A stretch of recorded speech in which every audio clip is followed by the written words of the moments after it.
Hello बच्चों, फिर से स्वागत है मेरे चैनल पर। चैप्टर नंबर 1 आपका बहुत अच्छे से कंप्लीट हुआ। ठीक है, इसके बाद हम लोग आ चुके हैं चैप्टर नंबर 2 की ओर। जिनको चैप्टर नंबर 1 में कुछ डाउट हो वो कमेंट कर दीजिएगा, फिर हम दोबारा सॉल्व कर देंगे, ऐसा कोई दिक्कत नहीं है। पॉलिनोमियल्स क्या होता है? पॉलिनोमियल्स जो आपने चैप्टर नंबर 1 में जो भी इक्वेशन सॉल्व करी थी, कोफिशिएंट वगैरह सब अपन लेते थे, और उसमें product of LCM HCF whatever जो भी आप कर रहे थे, ठीक है, उसमें इतना गहराई से नहीं था। वो तो नॉर्मल एक चैप्टर था जिसको 9th वाला बच्चा बड़े आराम से कर सकता है। लेकिन 10th का भी तो कुछ जलवा आगे आगे आएगा ना कि भैया 10th इतनी खतरनाक क्यों बोली जाती है। तो खतरनाक नहीं है, लेकिन बस थोड़ा सा अब आपको अपने माइंड को थोड़ा सा हायर लेवल पे ले जाने की ज़रूरत पड़ेगी।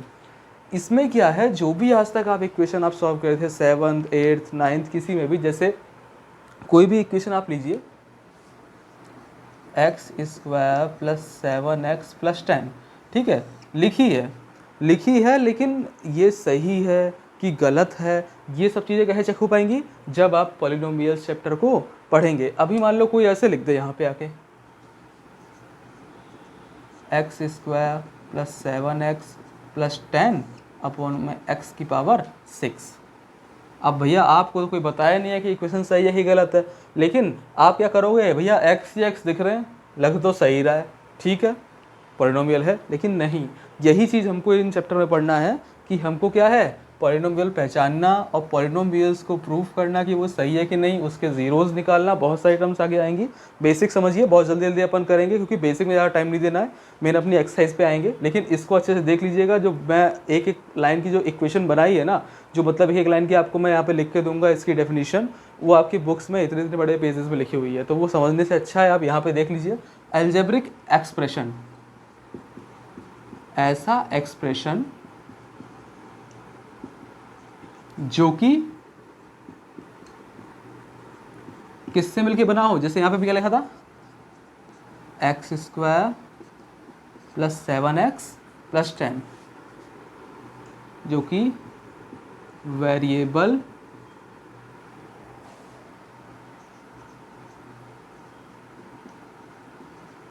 कांस्टेंट एंड वेरिएबल हो गया, कांस्टेंट हो गया, and divide multiply plus minus से मिलकर बना हो।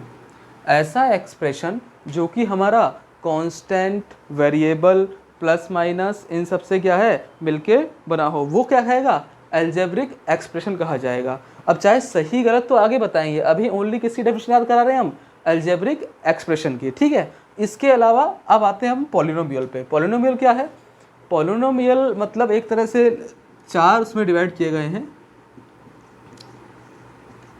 एक होता है, पहला अपना आता है लीनियर, किस में आता है बेटा, लीनियर।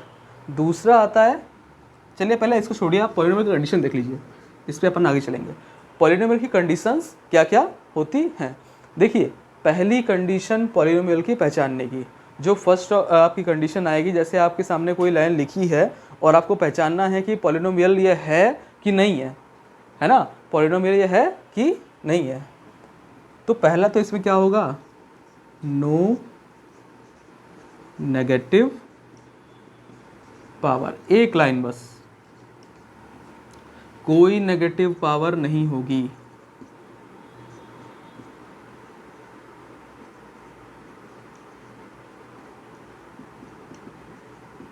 ठीक है, कोई दिक्कत किसी को? फॉर एग्जाम्पल x की पावर -1 2x लिखा है, 6x की पावर -3 वॉट एवर जो भी, ठीक है ना। दूसरा नो फ्रैक्शनल पावर,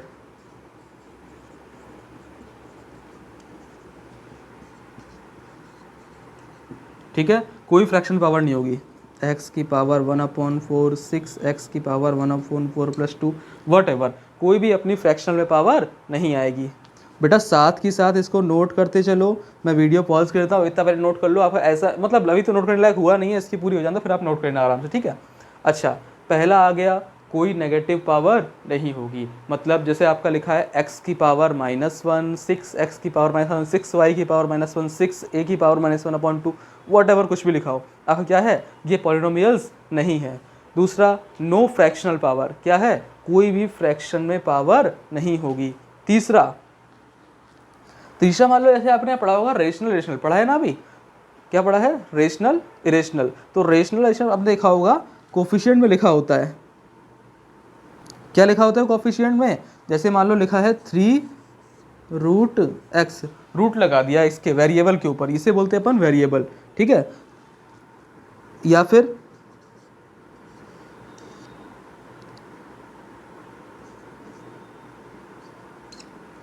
x² करा, ठीक है, तो इसका तो सॉल्व हो जाएगा, ये तो x आ जाएगा ना, क्योंकि x इंटू एक्स है। लेकिन अगर यहाँ पे कुछ नहीं लिखा है, x की पावर मान लो यहाँ पे 1/4 लिखा है, अब क्या करोगे, एक तो फ्रैक्शन वैसे पहचान में आएगा कि ये अपना क्या है, कि ये पॉलिनोमियल नहीं है, ऊपर से इसके ऊपर रूट और लग गया, तो अपना जो भी ऐसे फ्रैक्शन वाली डिजिट होती हैं वो क्या होते हैं, वो पॉलिनोमियल और रूट के अंदर नहीं आते हैं। अच्छा, ये जो इनको दिक्कत है वेरिएबल कॉन्स्टेंट पहचानने में, इसमें देख लो आप ax² plus bx plus c, यहाँ पे जैसे मान लो आपका लिखा है, ये लिखा था ना, ये होता है आपका वेरिएबल, ये हो गया, ये हो गया, और ये क्या है, कोफिशिएंट, क्या होता है बेटा, कोफिशिएंट। ये क्या होता है, कांस्टेंट, कांस्टेंट, ठीक है। VCC, V for variable, C for coefficient, C for constant, इससे मिलके अपना एक अलजेब्रिक एक्सप्रेशन बनता है, ठीक है। तो इनको पहचानने में दिक्कत ना करेगा, पूरा बेस हिला दोगे आप तो, नहीं तो, ठीक है। वेरिएबल, कांस्टेंट, कोफिशिएंट जो भी है आपका, अच्छा इतना आप नोट कर लीजिए, फिर इसके आगे हम बात करेंगे आगे वाली टर्म्स पे।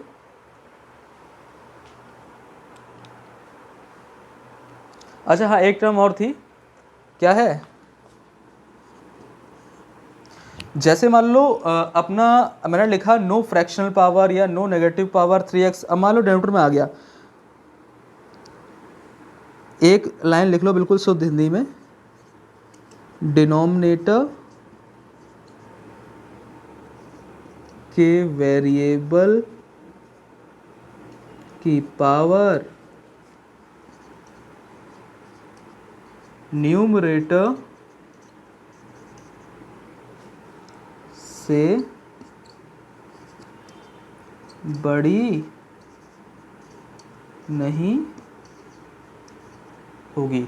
समझ में आ गया बेटा, डिनोमिनेटर के जो वेरिएबल की पावर है, जैसे मान लो आपका लिखा है x², तो अगर ऊपर न्यूमरेटर में आपके पावर 2 आ गई तो नीचे आपकी या तो 0 होगी या 1 होगी, इसके अलावा कुछ नहीं होगा। मान लो ऊपर x की पावर 6 आ गया तो आपके नीचे 6 के नीचे ही आएगी पावर, ये नहीं कि सेम आ जाए या कम, सेम तो आ सकती है, कट जाएगा कोई बात नहीं है, लेकिन पॉलिनोमियल अगर कट रहेगा तो 1 बचेगा ना, फिर तो कांस्टेंट बन जाएगा। तो इसमें क्या है, 6 से नीचे आएगा, 0 से लेके 1 तक, सॉरी 5 तक, ठीक है। अगर आपका ये लिखा है x की पावर 7 अपॉन x की power 11, then it is not a polynomial, ये क्या है, फिर एक पॉलिनोमियल नहीं है, हमेशा अपने डिनोमिनेटर की पावर न्यूमरेटर से लेस होगी। अब आप इसको जल्दी से नोट करिए या फिर स्क्रीनशॉट ले लीजिए, ज़्यादा टाइम है नहीं, मैं इसको रफ कर देता हूँ।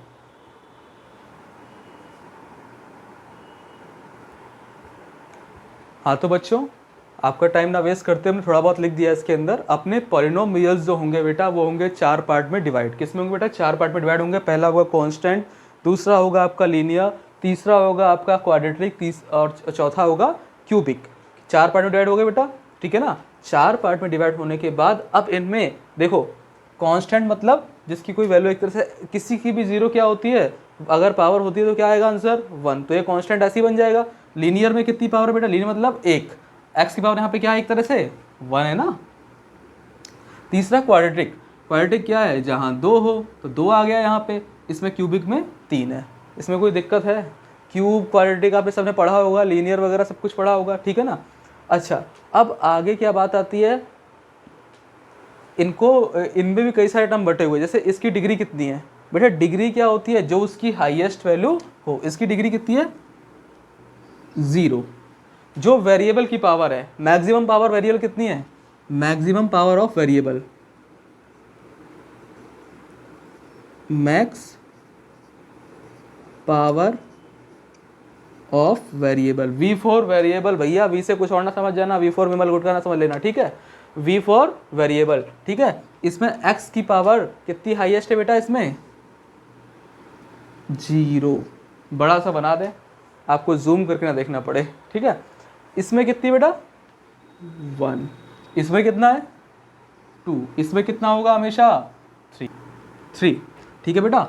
इसमें आपको क्लियर करना है कुछ, क्लियर भैया नहीं करना है ऐसे में, सीधा बताओ, यहाँ 0 तो 0, यहाँ 1 है तो 1, यहाँ 2 है तो 2, यहाँ तो 3 है तो 3, सीधा उतार दिया, इसमें क्लियर करना है, ठीक है। अगला आगे, हाँ तो बच्चों ज़ीरोज़ क्या होते हैं, ज़ीरोज़ इनकी सभी की एक ऐसी वैल्यू होती है जिसे हम सॉल्व करने पर आंसर को हम क्या कर सकते हैं, लास्ट में अपन दोनों इक्वेशन, जैसे मान लो कोई दिया 2x + 5 = 0, तो हम उसको प्रूफ कर पाएँ।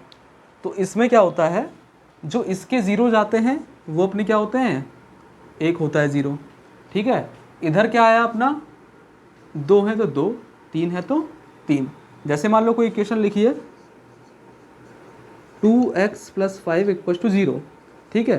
तो 2x = आपने निकाला -5, x = क्या आया -5/2। तो इसमें x के लिए कितनी आई बेटा, 1 आई ना। यहाँ पे क्या होगा, x की 2 वैल्यूज आएंगी और इन वैल्यू को जब इसमें हम पुट करेंगे तो अपनी इक्वेशन क्या होगी, दोनों तरफ सेम होगी।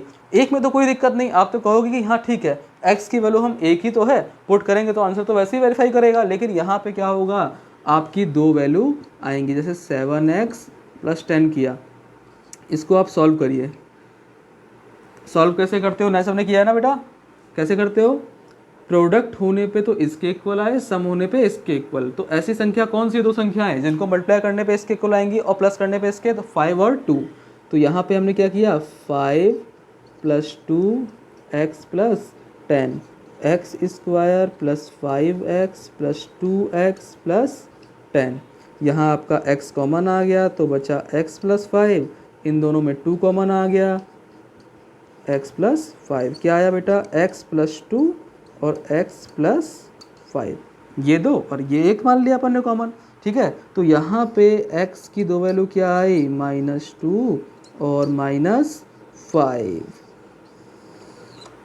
अब इन दोनों को आप इस इक्वेशन में पुट करके देखिए, आपका आंसर जो है जो सेम आएगा दोनों को पुट करने पे, चाहे जो भी। अब मुझे एक सेकेंड वैल्यू तो पता नहीं है, ठीक है। इसमें पुट करिए ज़रा, x² की जगह पहले -2 रखते हैं, -2 का स्क्वायर, ठीक है, +7 इधर -2 + 10, -2 का स्क्वायर माइनस माइनस प्लस हो जाएगा 4, इधर 7 2 ज़ा 14, इधर +10, 4 प्लस माइनस माइनस 14 में 10 गया 4, 0 आ गया।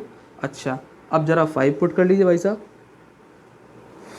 -5 सॉरी, -5 का स्क्वायर +7 -5 +10 25 -35 +10 25 प्लस माइनस माइनस 30 10 गया 25, कट गया 0 बचा, दोनों के सम आई ना। तो जीरोज एक ऐसी वैल्यू जिसमें दोनों हम इक्वेशन में उन दोनों को पुट करेंगे तो हमारी वैल्यू क्या आएगी, 0 ही आएगी। ऐसे ही सेम इसमें हमारी कितनी आती हैं, 3 वैल्यूज आती हैं। कितनी आती हैं, 3। अभी फिलहाल इतना ही है, अगले चैप्टर थोड़ा बहुत इंट्रोडक्शन बाकी है, हम कंप्लीट करा देंगे। बाकी आज के लिए इतना ही। अगली वीडियो में अगला इंट्रोडक्शन होगा, इसमें पता है क्या बताया जाएगा, आपको बताया जाएगा कि जैसे मान लिया आपने जीरोज निकाल लिए, ठीक है, तो जीरोज का जैसे आपने पढ़ा था ना LCM × SCF = product of 2 numbers, ऐसे इसमें इन कोफिशिएंट जो निकलते हैं अपने, जो आपका आंसर जीरोज निकलता है, इनका इनसे कुछ रिलेशन बनाया जाता है, उसको हम अगले वीडियो में बताएंगे।